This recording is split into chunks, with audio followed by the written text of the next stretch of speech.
کہ انسان کی گمراہی کے بہت سے اسباب ہیں، لیکن سب سے عام سبب 3 ہیں۔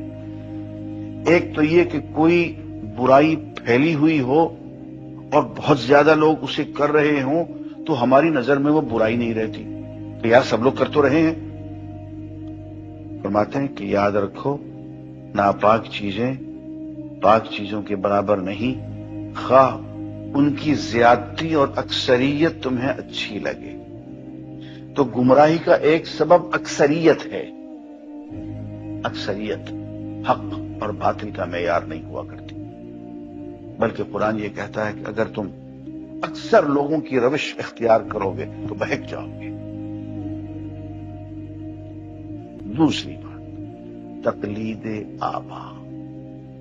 کبھی ہم جو اپنے باپ دادا سے ہوتا ہوا دیکھ رہے ہیں، اب ہم تو اسی پہ چلیں کہ زمین جنبت نہ جنبت گل محمد۔